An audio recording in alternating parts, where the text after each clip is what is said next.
Welcome back to the Highly Original Podcast. I'm Joe Martino, Michael Ioneary. and we are back with another special episode. We have another guest. Say our third guest. Our third guest, yeah. Yes. That's crazy. 3 guests, 27 episodes, 3 guests. All right. Not Yeah, too bad. All right. Not too shabby, Joe. So our guest is Kathleen Langschultz, and she's got a lot of postnomials. This is her credentials, guys. So it's MACCC-SLP. So Katie is a friend of mine from college, but she's also a speech pathologist, a licensed speech pathologist. Am I getting it right, Katie? That is correct.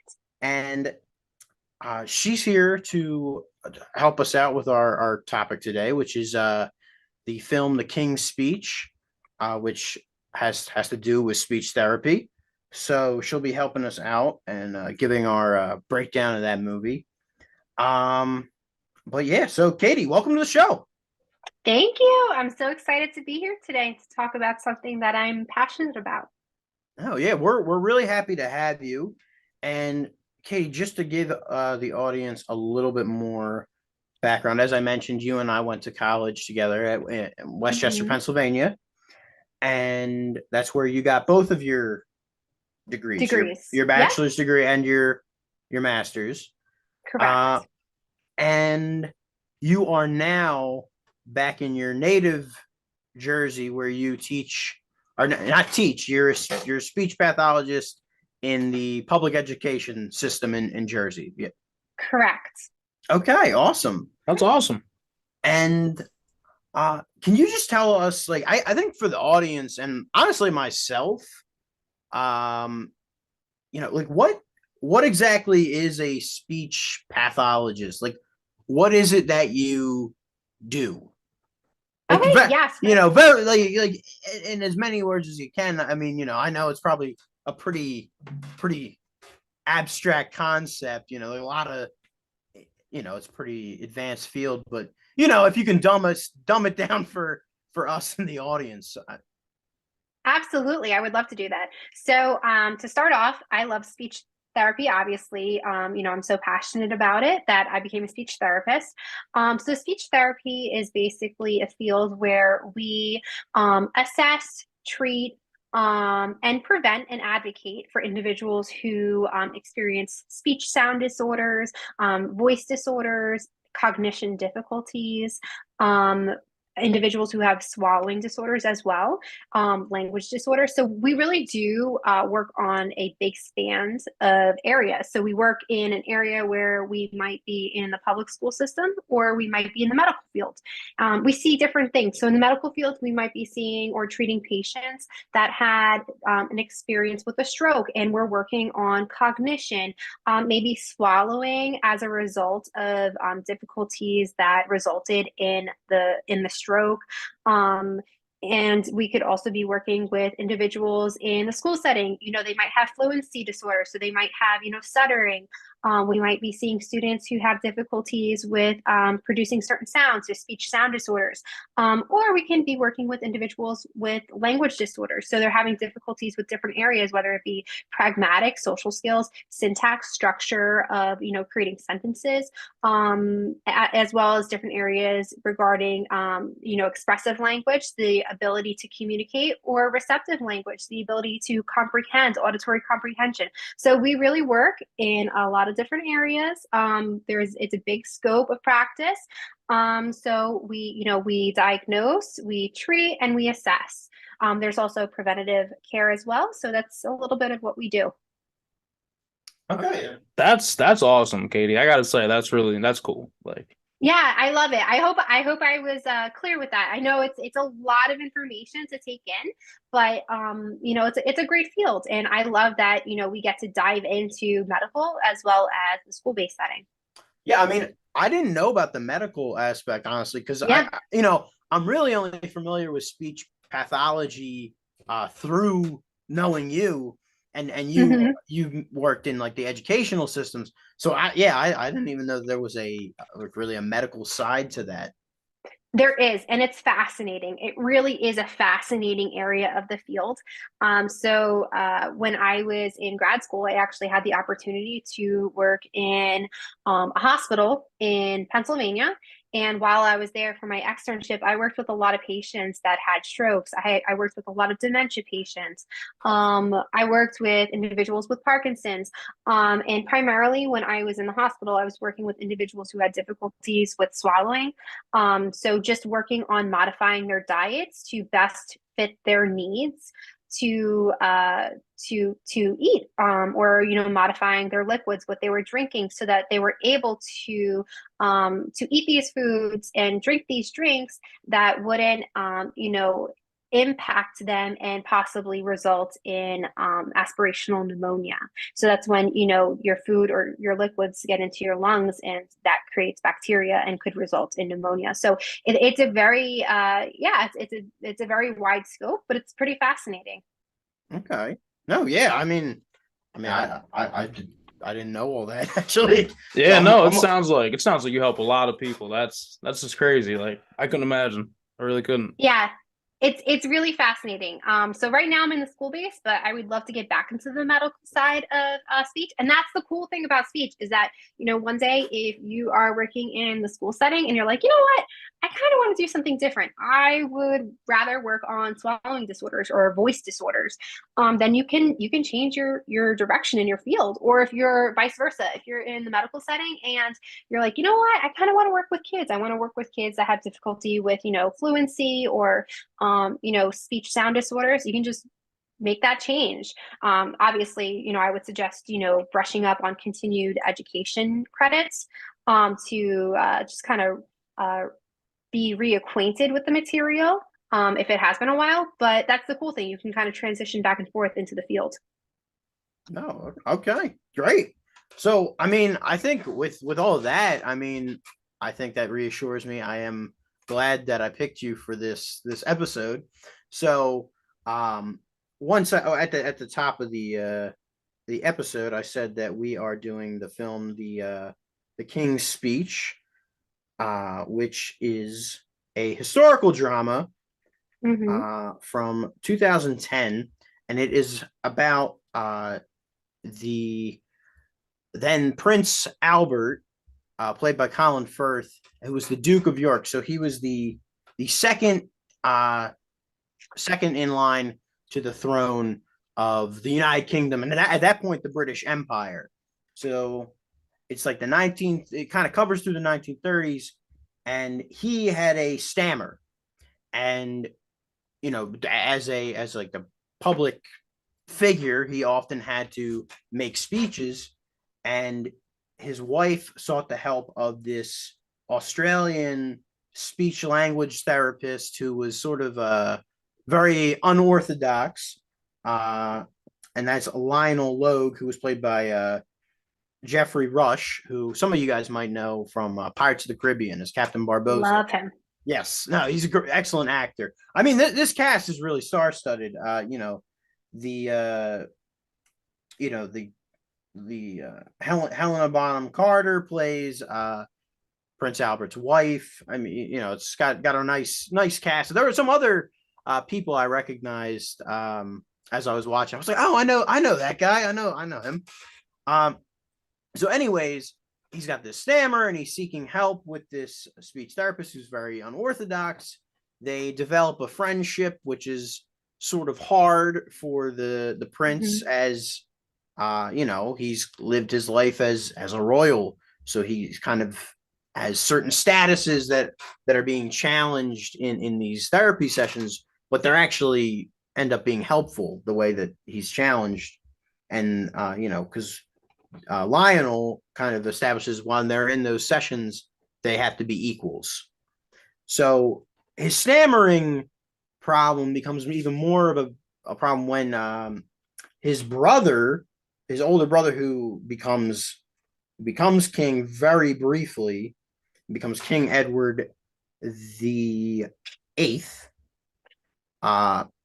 abdicates the throne in 1936 because he wanted to marry this American socialite Wallace Simpson, who had already been divorced, and that was not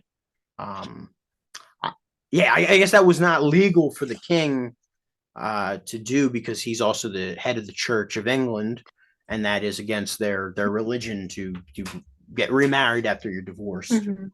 So now he has to be he becomes King George the 6th, and he's got to address the stammer. It's about his journey, basically overcoming and being able to speak publicly, kind of as World War II is setting in, and he has to represent the British Empire to the world. And there's also the elements of, it's juxtapositioned, Hitler, and how Hitler was such an eloquent speaker, and that there's intimidation there for him. He's like, he has to be, he has to kind of be the British response to Hitler. He's got to speak well. So that's the basic film, I'd say, in a nutshell. I don't know, Katie, would you anything you'd like to add? You think I covered it, or? Yeah, I think you covered it. And, we'll definitely talk a little bit more, but I also found it really fascinating that at this time, there was a little bit of a stigma with having a stutter, with having a fluency disorder. Oh, I'd say a So it was big one. Oh yeah, definitely. There In was the a big movie, yeah. stigma. And we will highlight that a little bit more, but there was a stigma about it that, you're weak, or that you're shy, you're not strong. And that's why I think that we do have that juxtaposition, where we do see the king at one point, and he's watching a film of Hitler as he's speaking.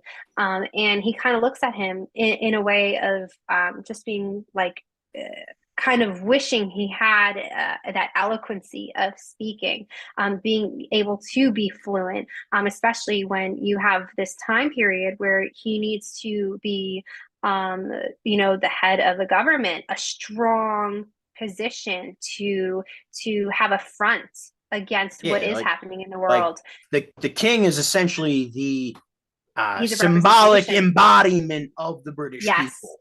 So that's a needs, perfect way. yeah. A And symbolic embodiment. Yep. real quick, I did want to add, the film was directed by Tom Hopper. Sorry, I like to give the little film credits. I forgot to got to put that one there.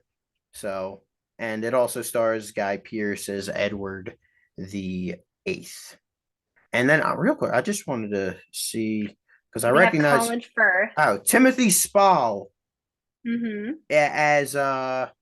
as Churchill. That's the one I recognize. And he's been in a bunch of movies, I think, including like Harry Potter. He plays like that. He is. He's the rat. Yeah, He's yeah. So I was like, that's the rat.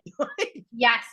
And actually, Helena Bonham Carter is also Bonham Carter is in Harry Potter too. They're both villains in Harry Potter films. That's something unique about this film. But Katie, to sort of start our discussion of the film, I'm going to let you go first, but I wanted to ask you who was your favorite character as depicted. I mean, these are real people, so who was? But they're characters in the film, because the film is, of course, fictionalized. I believe they kind of condensed the speech therapy and their relationship into smaller years. Like, I think it was a little bit longer than just the 30s that they were working together.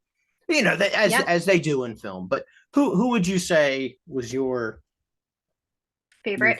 Yeah. So it's really hard to say. So I just need to put out there that I love Colin Firth. I always have. I love him in Love Actually. I love him in The Kingsman. He's in so many movies that I just adore him. Pride and Prejudice. I think he's a phenomenal actor. In this film, I was like blown away. I had seen it years ago, like probably when it came out. But yeah, I was like reminded. I was like watching it. I finished it earlier today. Actually, I was like, wow, this is like a tour de force of acting, including Absolutely Colin phenomenal. Firth. But Phenomenal. yeah, so as you were saying, with him as George the 6th is your favorite character there. Yes. So I am biased. I do think that King George put on phenomenal performance. I love his character, because you're really able to put yourself in a position of somebody who struggles with stuttering, really understands the complex emotions that somebody experiences when they are in a moment of disfluency, what they're thinking, what their thoughts are, because there really are so many dimensions to when somebody is stuttering. We talk about in the speech realm that there's three parts to there's the ABCs of stuttering. So there's the feelings, the affective, so the feelings, you have the behavioral, which is the core, which is the stuttering, and then the cognitive, which are the thoughts. And you can really see all of these different elements of what Colin Firth is experiencing when he's in this film. So the affective, the feelings, you see the anger, you see the shame, you see the guilt. It's really evident in his performance. You see that time and time again. And with his anger, he becomes frustrated. He's upset at himself. Why can't he be fluent? Why is he given this position? Because he feels weak, right? Well, so then and you also, have to be. he was not meant to be king. He wasn't. He was not the heir. Mm-hmm. But it is interesting, though, in the film you see his father, I believe King George V. Mm-hmm. It's evident that he really believes that Prince Albert, who becomes King George VI, should be king, and he does not want Edward VIII to be king. So it is kind of interesting that even though he wasn't supposed to be king, all the characters around him do think, hey man, you should be. They're rooting for him. You should be the king. Your brother doesn't care. Your brother doesn't care about this. You will do a good job. Absolutely. And I think he really struggles with that because he feels that he is flawed because of his stutter. And it's really sad because there was a stigma, and I do think that there still continues to be a stigma of somebody who does present with a stutter. And like I had mentioned, you have that third part of the stuttering, which is the cognitive, the thoughts that are involved. And these are the thoughts that you are experiencing before the stutter, but also after the stutter.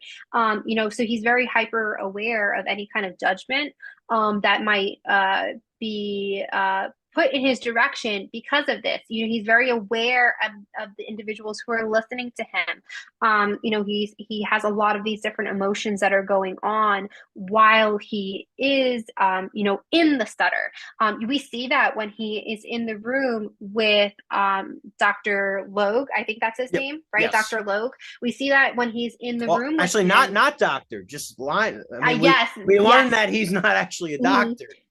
Which is very interesting as well, because there really was no education or formal education to receive at this time to become a speech therapist. And as you're watching the movie, you see that he's mentioned as an elocutionist, which is really the beginning stages of our field. Elocutionists are individuals who want to perfect speaking.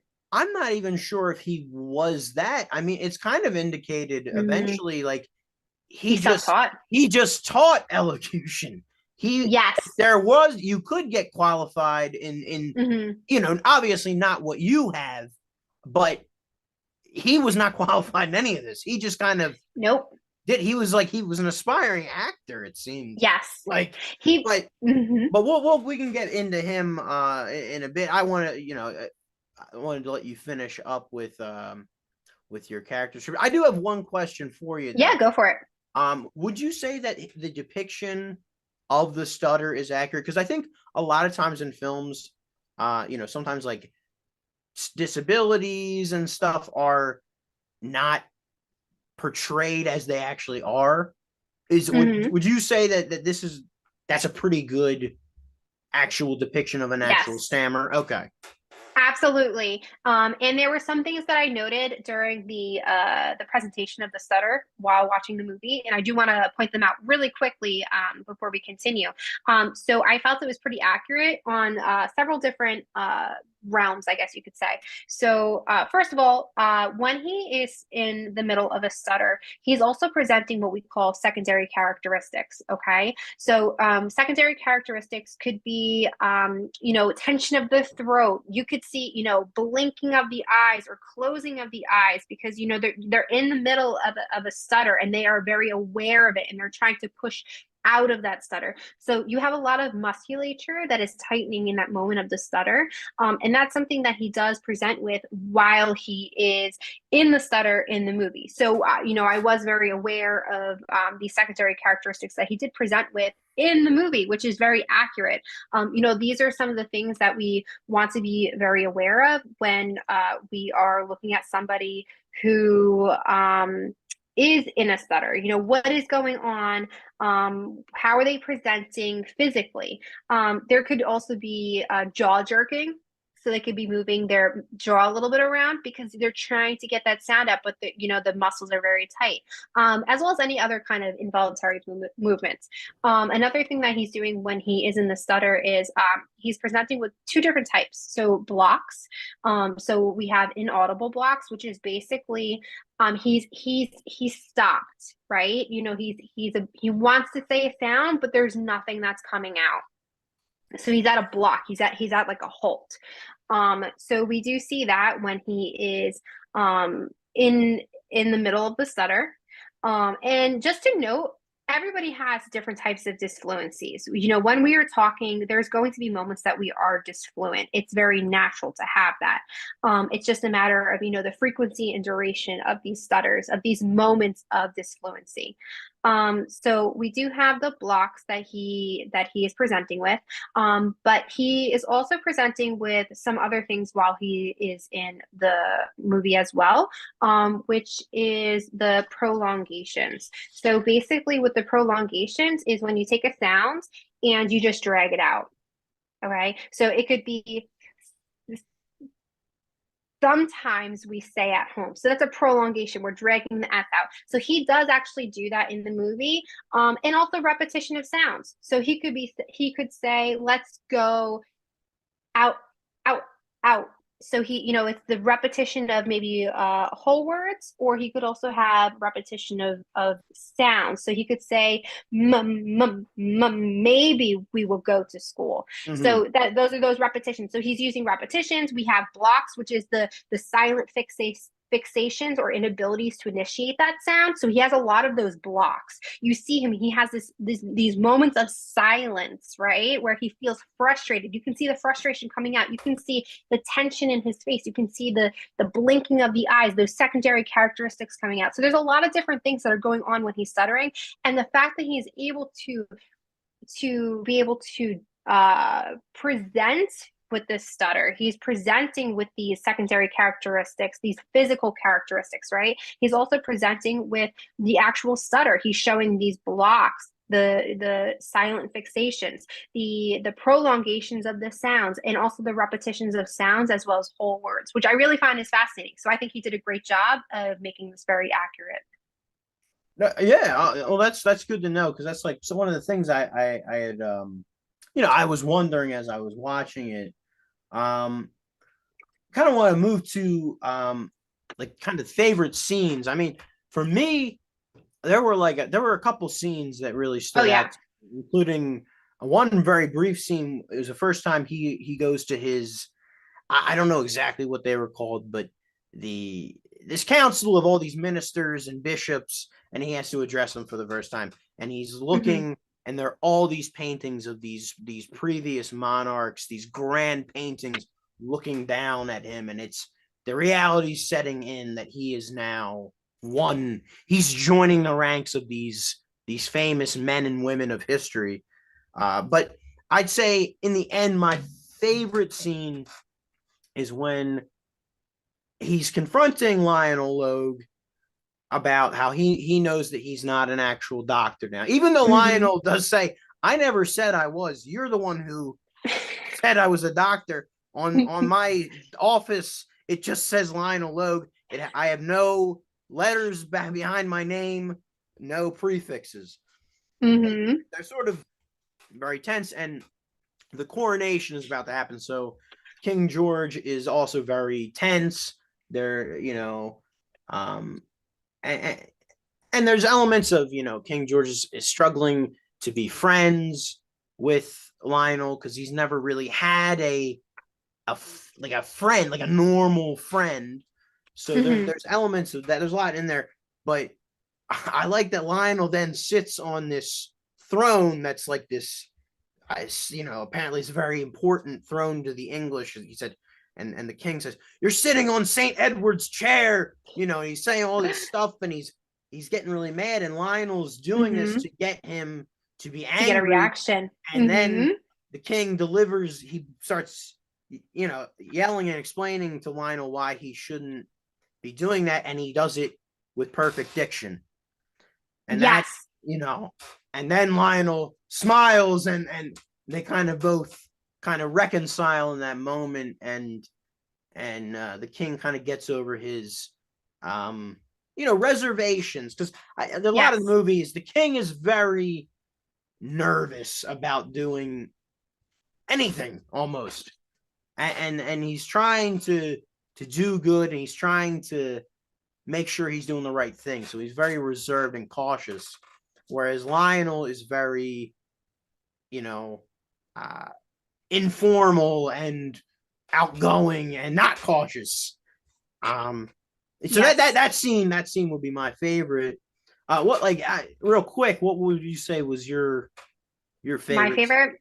And then I have some other questions for your expert opinion on. Of course. So I have a few favorite scenes. I would say that's one of my favorite scenes as well.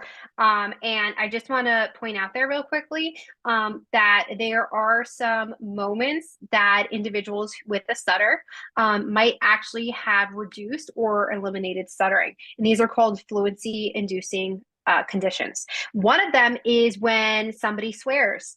So that's what we see right there. He's swearing. And right then and there, that stuttering is reduced significantly, if not eliminated. So we do have a lot of situations in the movie where Dr. Logue is almost premeditated in how he carries the conversation with him, just to get him to have these moments of fluency inducing conditions, which is fascinating to me. You know, there's another moment where, you know, he's getting him angry. He's getting him frustrated, to these moments where he's just all of a sudden he's cursing, and it's perfect dictation, as you said. There is fluency, there is ease in what he is saying, because there is no demand on him at that moment. And because there's no demand, he has this almost perfect fluency. Okay, so this is something that there is more research on, but there are these moments of fluency-inducing conditions. Another one is when he is reciting something. It's something that he's familiar with. He's read it numerous times. I believe it's Shakespeare. Yes, is it not Shakespeare? Yeah, I believe he reads Hamlet's soliloquy, I think. Okay. So obviously he's very familiar with this. This is something that's been studied throughout history. And from the context of the situation, he seems to have read this multiple times. And when you read something over time, there's a theory that, you know, you increase your fluency. Another moment that is fluency inducing can be singing. So that's why he has him sing so many times in the movie. When he's telling a story, he gets so frustrated. There's tension. He has a block. There's that silent fixation. He can't get the next word out. All of a sudden, when he sings, he's able to say it so calmly and with reduced stuttering. So my favorite part of this movie, I believe, is when he actually gives his speech to Great Britain and to the world, and to the empire. I mean, and to the empire. You see, you know, because at that point Britain had colonies still, and you see, I thought it was a cool little scene when, you know, because back then they had all these telephone. You had to like plug wires in the wall, and you see there's a sign that says Kenya, and there's one that's like says Australia, because this is going out to the world, and world. And as you mentioned, it's the King's speech. This is the actual speech. Yep, this is the speech. Movie's name, and it's I believe just a few days after war has been declared, and this is They're the waiting. first time. Well, the war has been declared. The king doesn't declare war in Britain, I guess. No. But this is the first time, like that it's being addressed that we are now at war. Like to all the subjects and citizens of the whole, a lot of the world at that point, honestly, the British Empire was quite big. But this is to the world. He's addressing allies and enemies here. And it is a very powerful scene. It's chilling. It's quite chilling watching this. It's chilling watching the anticipation of going into the scene of where he's practicing it with Dr. Lowe. Not really a doctor. He's practicing his speech, and he has a lot of these techniques that he's utilizing. So you see him actually breaking sentences apart. So you're segmenting the sentences, which is also a technique that, a lot of speech therapists might utilize. Just a shorter phrase, breaking it apart. He's also, he's singing in his head at some points. He's utilizing that as a technique. It's funny because you even have him like cursing in between the sections. So it's just kind of, breaking into that moment of fluency for him. And he's trying to really get any kind of handle on his fluency just to get through the speech. And it's amazing because then you watch it. He's able to deliver it with quite pretty good. And it's actually funny. I think immediately Lionel, who's in the room with him, where he's recording, the recording booth, and Lionel says, "You stumbled on your W still." And then King George says, "Well, I had to let them know it was me." I love that quote. I think that was my favorite quote in the movie. Well, I had to let them know it was me. It's just very endearing. It's very endearing. It's just it's such a powerful scene. And I think it also shares a really strong message to those who do present with a stutter, that, yes, there may be some difficulties, but there are individuals who have had such powerful positions and who have succeeded in so many different ways. And this stutter, this stammer did not impede their ability to get where they are. So I think it's a great message. And there's actually a lot of individuals who do have stutter that society really isn't familiar with. So, you have Winston Churchill. He also had one. He mentions it in the movie, right? Yes, and he mentions it. Ed Sheeran's another one. There's quite a few different people who actually do. Joe Biden is one of them. The list goes on and on. There's a lot of individuals who do have, difficulties with fluency or have, experienced disfluency, and that doesn't really impede them getting anywhere. And I think that's a really strong message. Well, and I liked that scene too. Oh yeah, I mean, yeah, it doesn't necessarily stop you from rising to great heights. But I think there was another. I kind of liked how Winston Churchill seemed that he implied that he kind of just made the speech impediment just part of how he talks. So he just kind of uses these, his blocks seem like he's actually just taking dramatic pauses or something. I like, because when I've heard how he speaks, he does have a very distinct way of talking, and it's like, oh man, okay, I guess it was actually he was just kind of building around the speech impediment and kind of made it sound like how that's just how he talks. Makes it sound very strong, very eloquent, very British. Think of the word bold, very British, very British. So he does use that to his advantage in certain ways. He does take a moment where he pulls out of a sentence and he pauses there, and he takes that pause to go into the next part of the segment of the sentence or the phrase, whatever that might be. Absolutely. It's really interesting to be able to look at his speech patterns as well, and to see that what he is utilizing to help with his fluency. All right. Real quick, I got a question for both you guys. Do you think that Colin Firth had to work with a speech pathologist to kind of learn how to stutter so accurately? Because the way Katie's kind of dissecting it, it's like, man, he definitely knows, he knew what he was doing. Do you think that he had to work with a professional? I'm not qualified to answer that, but Katie, do you? I would not be surprised if they did have, a specialist come in, just to help him have a better understanding of, what a stutter looks like, because he obviously had to have analyzed it in some capacity, whether it's, pulling in, a speech therapist, speech pathologist, to better analyze what a stutter looks like. Or maybe he has viewed different types of videos of the king, or viewed videos of individuals who talk about their experience with stuttering. So I wouldn't be surprised if he had done either. He is such a wonderful actor, that I'm sure he did thorough research in order to really embody this role. Yeah, that's a good question. I don't know the answer, but I would assume he did that. Yeah, I got to look into that because now I'm curious. Mike, I probably should. I apologize to the audience. I should have disclosed earlier, as you guys might have noticed. Mike has been pretty silent during this conversation. Mike did not see the movie. Mike's not educated. Yeah, well, no, you just didn't see the movie. That's all. So that's why Mike wasn't really joining us. But Mike, I would, after watching it again, I would say definitely check it out, man. It's a really well-made movie. Yes. And it's the performances are very engaging, and I think that kind of makes up for it, because it kind of sounds like it would be like, oh wow, 2 hours of people learning how to talk. That doesn't sound too exciting, but the performance and the drama of the historical importance, I think, really make it a gripping film.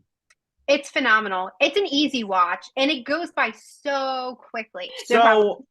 So, Katie, as you know, here on the Highly Original podcast, we always do our nostalgia topic, and then we like to add a fun topic.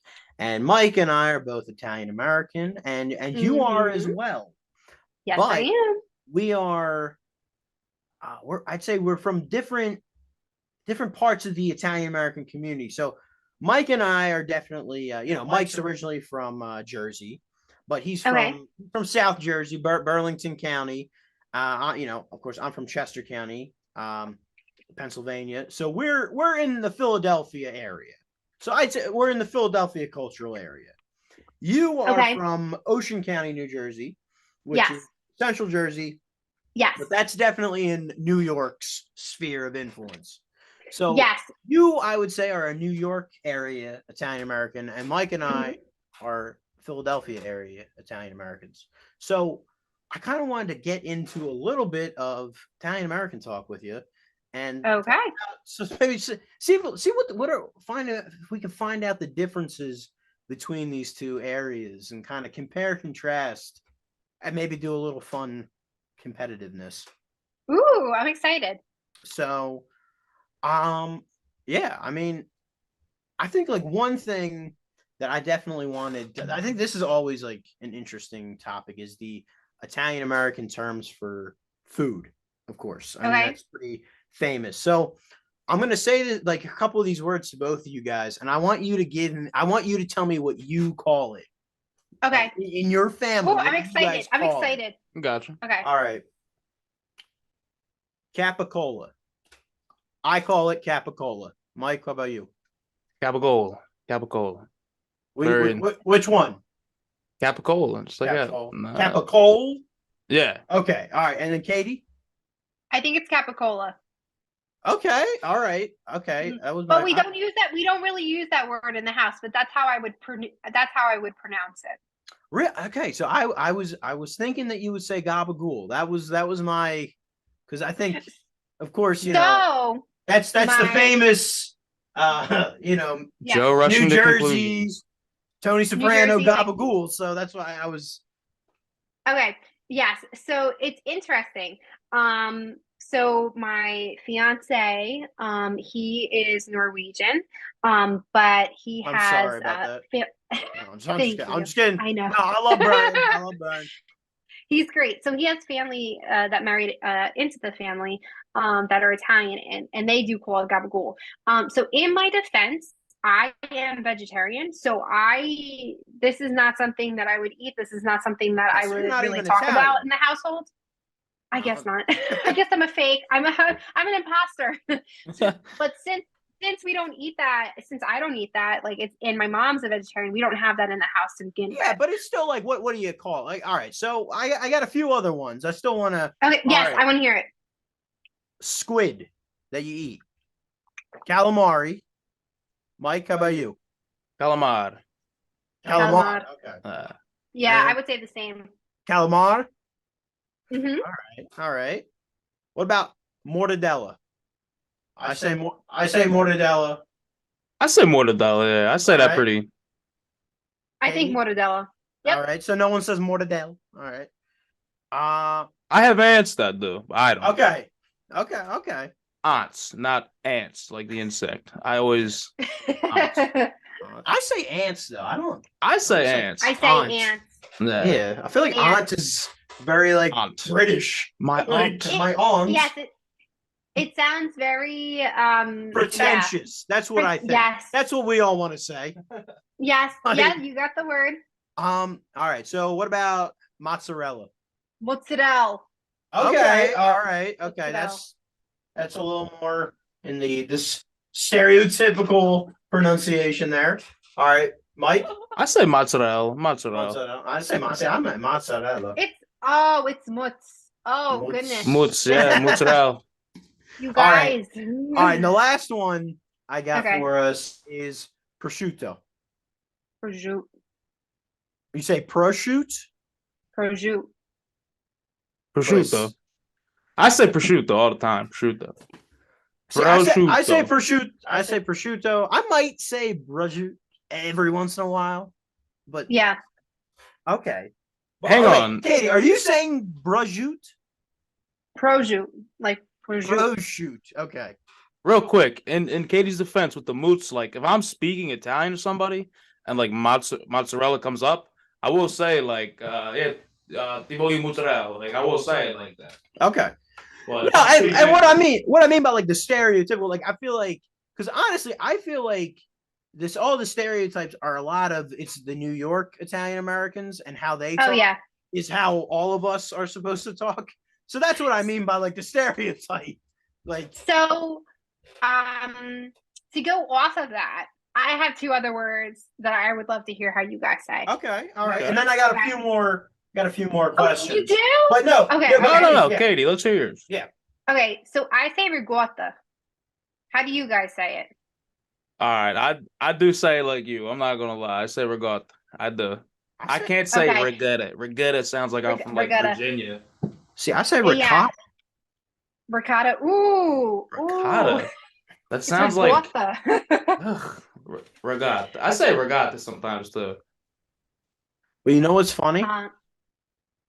Italians probably don't like. They think all of what we're saying is probably not right. Like I'm talking about, like from Italy. If you go to Rome and say these things, they're gonna not necessarily know what we're saying. No, like my uncle, born and raised in Italy, he'll straight say But what part? Ricotta. Castle, Abruzzo. Well, like what? Well, like is this like a great uncle or? It's my grandfather's brother. Yeah. Yeah, but I'm talking like modern day. Well, you know what, Joe? Modern day Italians don't count. Modern day. Italy stopped existing. Italy doesn't exist no more. It doesn't exist anymore after 1960. I mean, that's how some Italian Americans, I think, act though. No, for sure. Like, oh, I'm Italian. It's like, and they're like doing Americanized like customs from like ancient Italy. That's like not even going on there now. But yeah, so Katie, so ricotta, and then what was the other one you had for us? I can't even think of okay, I remember it. Okay. I was thinking of the pastry itself. So I say zeppola. Which one? Zeppola. People say zeppoli. I say zeppola. Yeah, I say zeppoli. I do say zeppoli. Okay. Zeppola.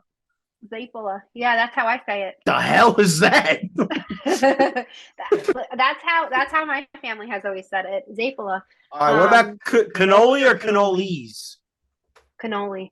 Cannoli. But if I'm talking about more than one, I'm going to say, can I have the cannolis? Pass the cannolis. But it's already plural. Listen, I didn't say my Italian. It's one cannolo. Hey, cannoli. Cannoli. No, I mean, I say both, honestly. I'll say cannoli, and then I'll say Listen. cannolis, and I'll use them interchangeably for plural. I'll say cannoli plural, and then I'll say cannolis plural. Listen, Mike, I'm what do pretty you say? sure. All right, guys, ricotta or mascarpone cannoli? Ricotta. Forgot. All right. I think we might be on the same page. The mascarpone, I had one recently, like the first time. I was like, it's not that bad. I've No, it's never good. had it. Hey, It's to pretty settle good.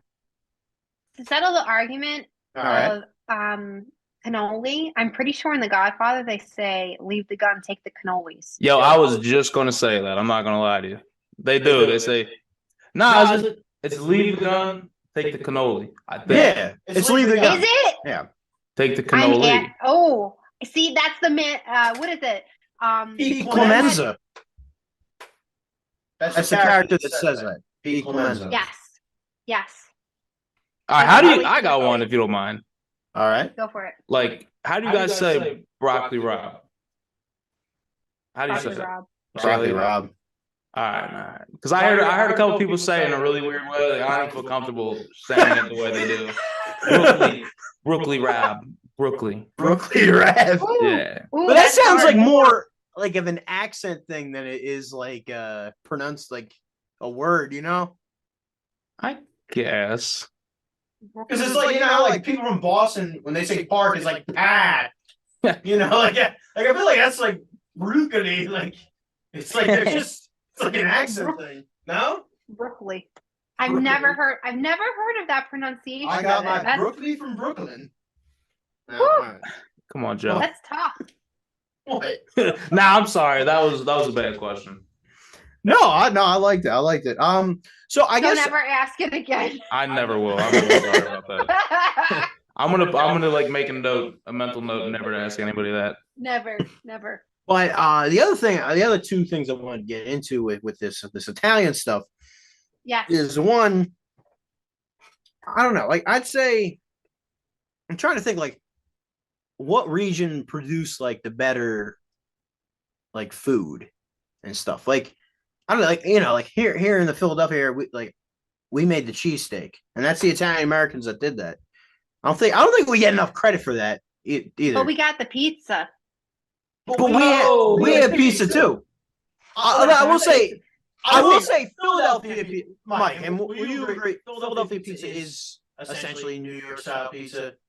Yeah, I guess you could say so. It's made in that tradition. I'm not gonna lie. I don't know what South Jersey pizza is, but that's popping. I'm just gonna be straight up with you. Well, that's called boardwalk style, isn't it? I'm not talking like Atlantic City. I'm talking like Burlington, like Cherry Hill. So But we're grouping that in with the larger Philadelphia area here, man. You know what I'm saying? Like, I know there's like it's subdivided, but we're trying to take down New York right now, and you're like kind of dividing us. New York pizza sucks. Yeah, you're trying to cause a civil war. No. that's not true. That's a lie. great. I'm so kidding. I'm just Listen, kidding. it's great. So first of all, I lived in Westchester for 5 years. I had yet to really find a good pizza. That's crap. It's crap. It's No, crap. that's a lie. That's not, No, it's true. we have good pizza. There's We have one good place. pizza. There's one place in town that had good pizza. But it does not. It doesn't compare to New York, New Jersey, like North Jersey pizza, like New York, North Jersey pizza. It just does. It just is not equivalent. It's not. I remember. I remember crying myself to sleep over it.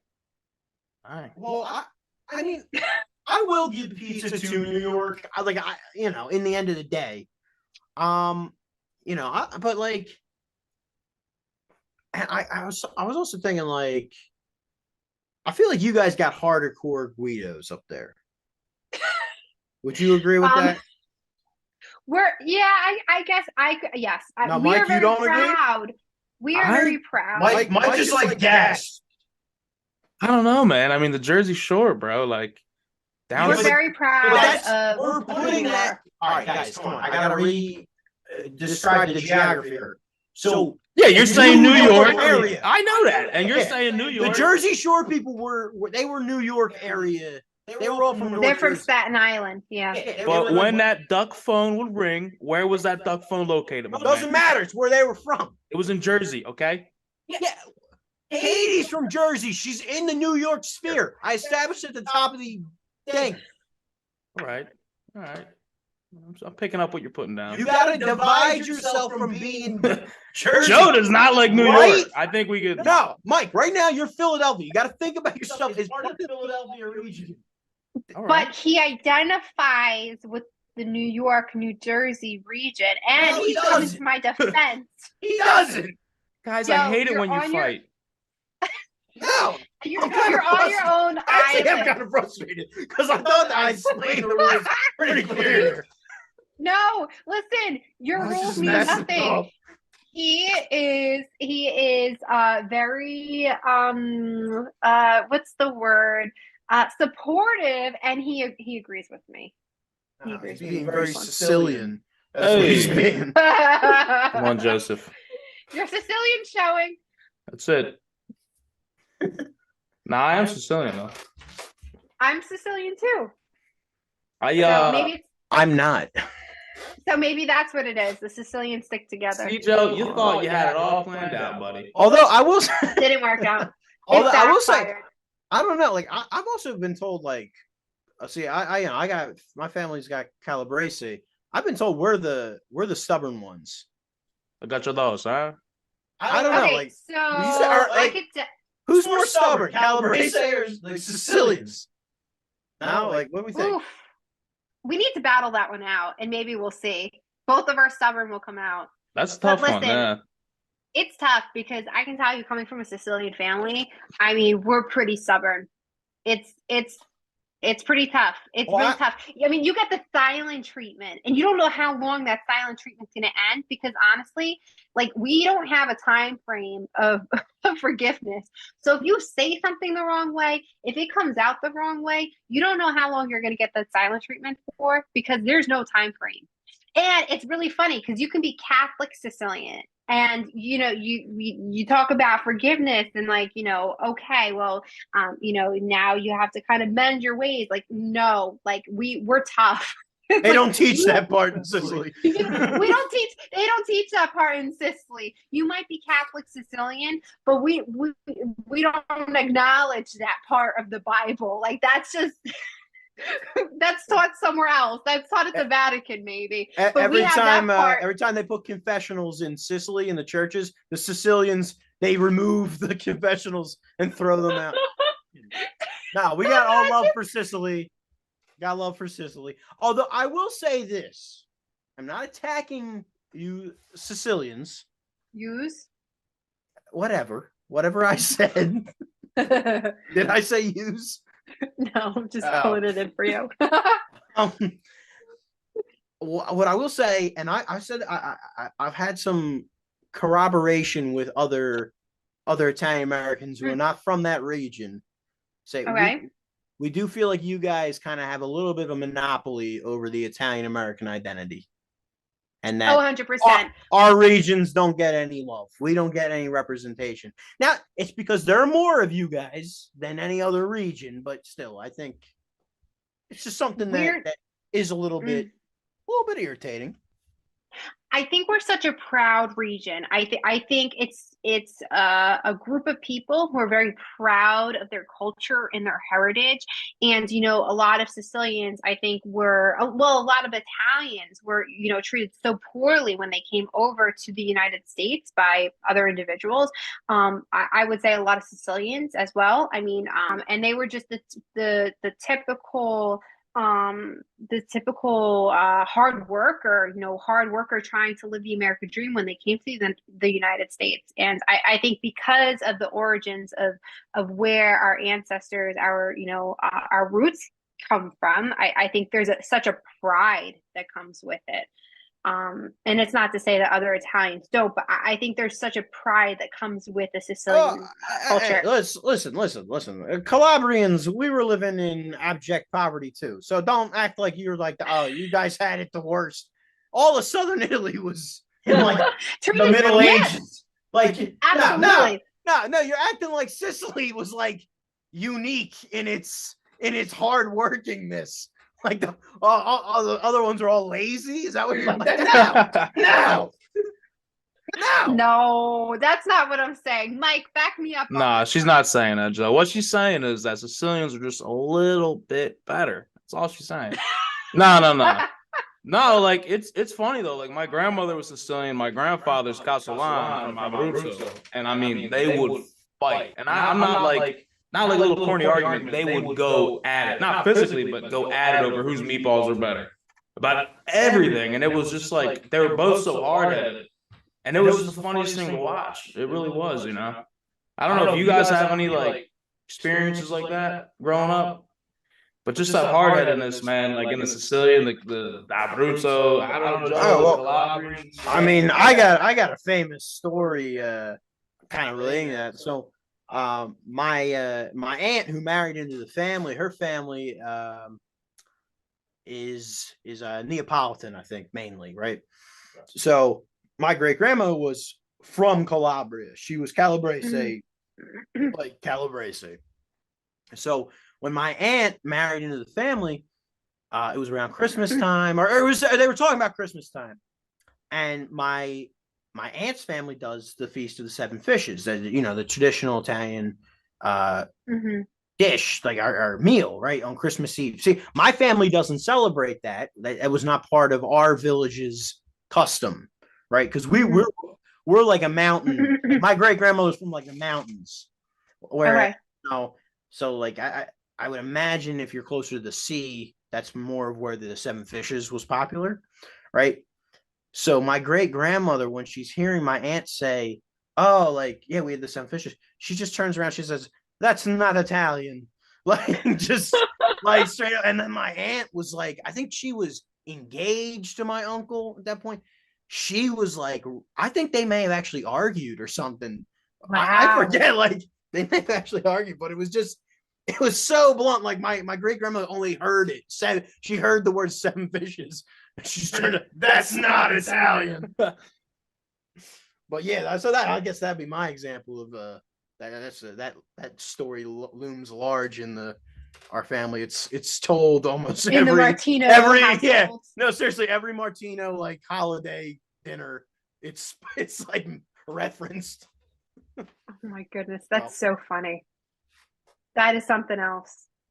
Yeah, it's interesting. It's really interesting. It's interesting to see the roots that we have, and that there is such a pride in being Calabrese or Sicilian, and it's something that I think is very unique about our cultures, but pretty fascinating. All right, with that, Katie, just thanks again for joining us with this episode. It's been a lot of fun. Yeah, and I don't know if was there anything you want to say on the sign off? Yeah, I'm very grateful that you guys had me on board. I'm really grateful that we were able to highlight some important things, including fluency disorders, stuttering, just kind of talking a little bit about that. If there are any individuals who are struggling with any fluency disorders out there that want to, receive more information in regards to it, they can absolutely access it on ASHA.org, which is the American Speech Language Hearing Association, just to get a little bit more information about treatment. And I do believe there is a way to access where they can find more information about where to receive treatment. Okay, actually, send that website to me, and I'll Mike and I will pin it to the bottom of the episode description. Okay, perfect. Yeah, as a resource for people. And then just a reminder to everybody, follow us on Instagram. That's _highly_original_podcast. Also check us out on YouTube, Spotify, and Apple. Subscribe to us on your streaming platform of choice, and share us, like us, leave a review. So with that, thank you guys. Katie, thank you for coming on. Really appreciate it. You're welcome. Thank you so much. I appreciate you guys having me. All right, take care, everybody.